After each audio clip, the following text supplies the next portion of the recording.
शुक्लांबरधरं विष्णुं शशिवर्णं चतुर्भुजं प्रसन्नवदनं ध्यायेत् सर्वविघ्नोपशान्तये।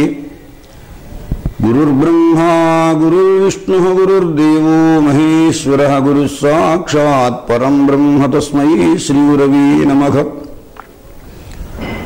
अज्ञानां जाह्नवीतीर्थं विद्यातीर्थं विवेकिनां सर्वेषां सुखदं तीर्थं भारतीतीर्थमाश्रये।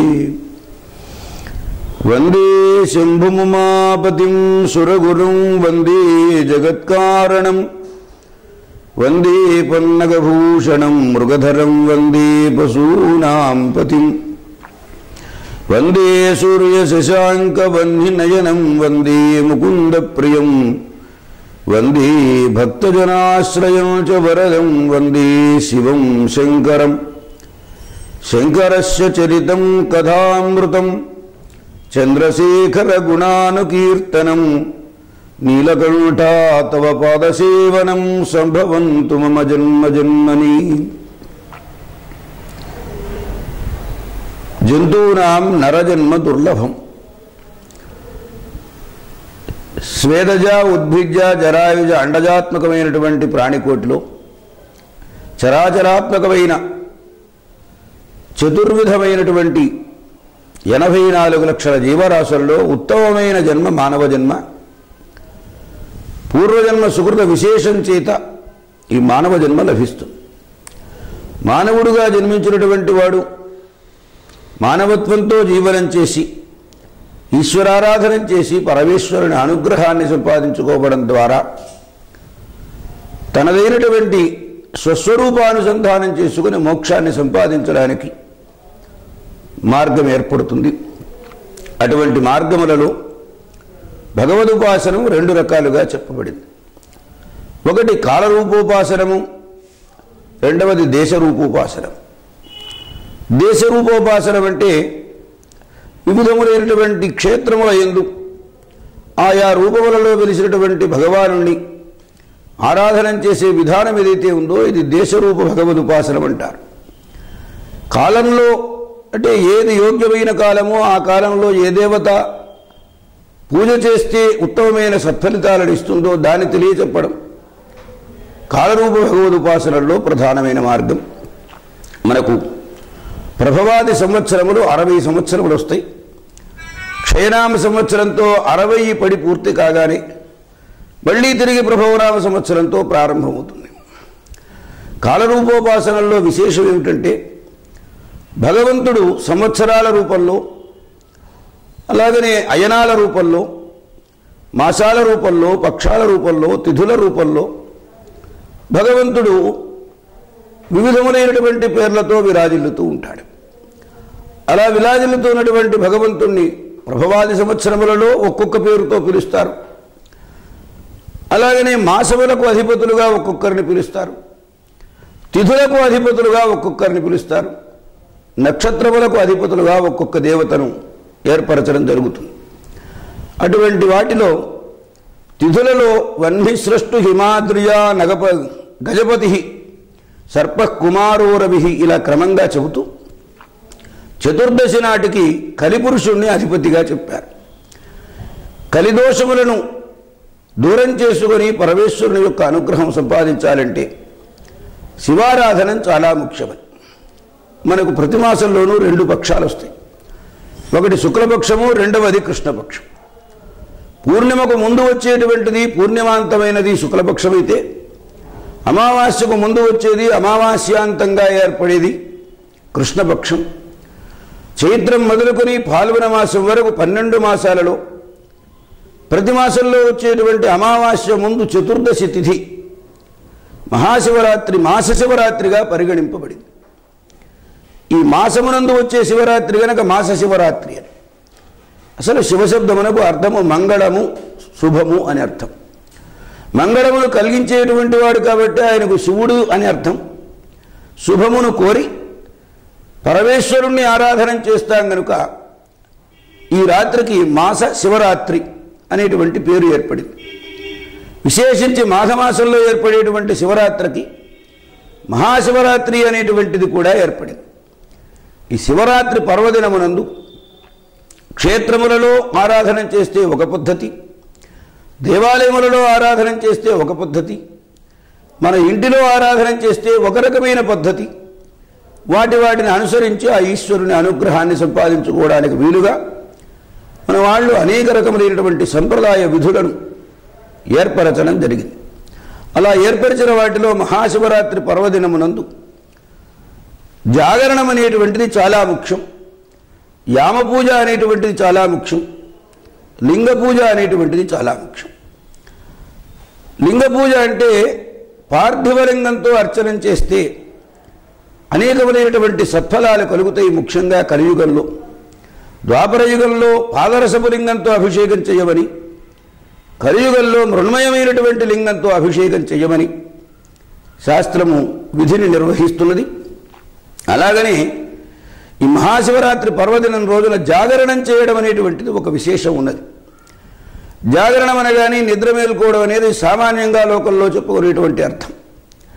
మేలుకొని ఉండడం అన్నదానికి అర్థం ఏమిటంటే ఈ దేహము, ఈ ఇంద్రియాలు, ఈ మనస్సు, స్థూల సూక్ష్మ కారణ శరీరాంతర్వర్తి అయినటువంటి జీవుడు పరమేశ్వరుడి యందు నిరంతర నిర్ణాయకమైనటువంటి భక్తిని ప్రదర్శిస్తూ కాలక్షేపం చేయడం ఏదైతే ఉన్నదో దానికి శివరాత్రి అనేటువంటి పేరు.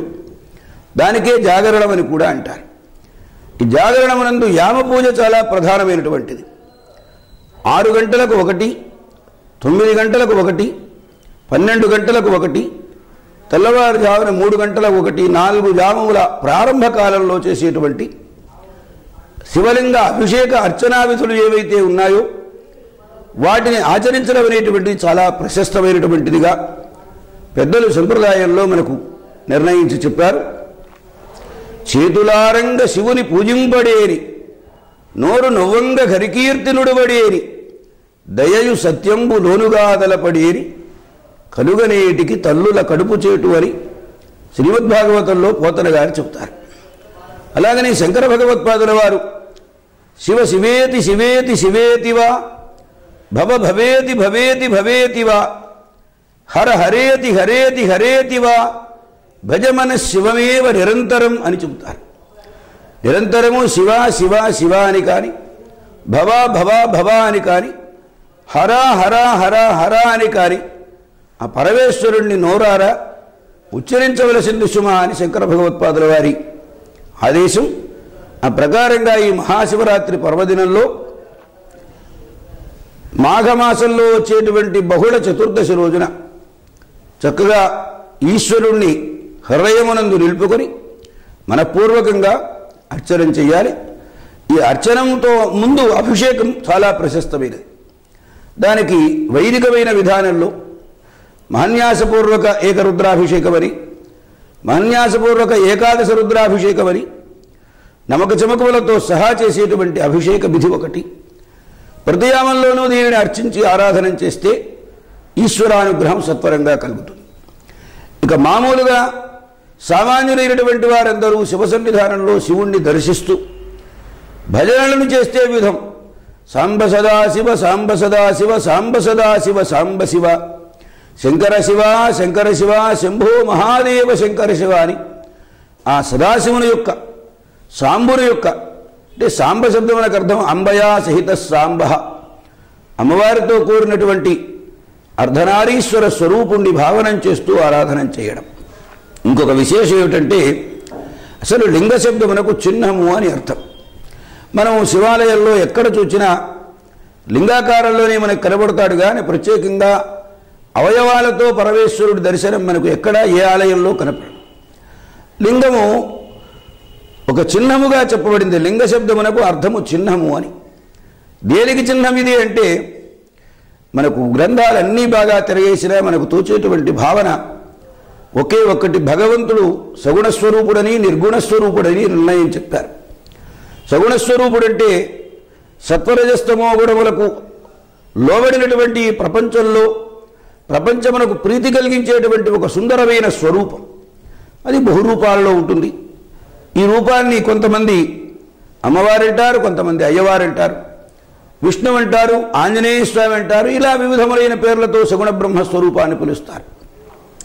నిర్గుణ పరబ్రహ్మస్వరూపం అంటే సత్వరజస్తమస్సులకు లోబడినటువంటి అతీతమైన బ్రహ్మస్వరూపం. ఇక్కడ లింగాకారాన్ని నిర్ణయించడంలో ఉన్నటువంటి పరమార్థం ఏమిటంటే ఆ పరబ్రహ్మస్వరూపమే మనం ఇక్కడ ఆరాధన చేస్తున్నటువంటి శివలింగము అనేటువంటి తాదాత్మ్య భావన అనేటువంటిది ఖచ్చితంగా మనస్సులో ఉండి తీరవలసినటువంటి భావన. అలా పరబ్రహ్మాత్మకమైనటువంటి శివుణ్ణి భౌతికంగా చూస్తే శివాది నామములతో, శంకరాది నామములతో, సాంబశివాది నామములతో భజనం చేయవచ్చు. లేదు అభిషేక అర్చనాదులు వైదిక విధానాన్ని అనుసరించి ఆరాధన చేయవచ్చు. ఈ భజనలతోనే రాత్రి తెల్లవారులు జాగరణము చేయవచ్చు. ఇలా అనేకములైనటువంటి విధములుగా ముఖ్యంగా మాఘ బహుళ చతుర్దశి రోజున వచ్చే ఈ శివరాత్రి పర్వదినంలో ఈశ్వరారాధన చేసి జనులందరూ కూడా తమ తమ జన్మలను కొంతలో కొంత భగవన్మయం చేసుకొని సార్థకం చేసుకోవాలని సప్రశ్రయంగా ప్రార్థన చేస్తూ ఇటువంటి మంచి కార్యక్రమాన్ని ఈ పర్వదినం సందర్భంగా అందిస్తున్నటువంటి రోజు తెలుగు మూవీస్ వారికి హృదయపూర్వకమైనటువంటి ధన్యవాదాలను తెలియజేస్తూ ఇప్పటికీ సెలవు తీసుకుంటాను.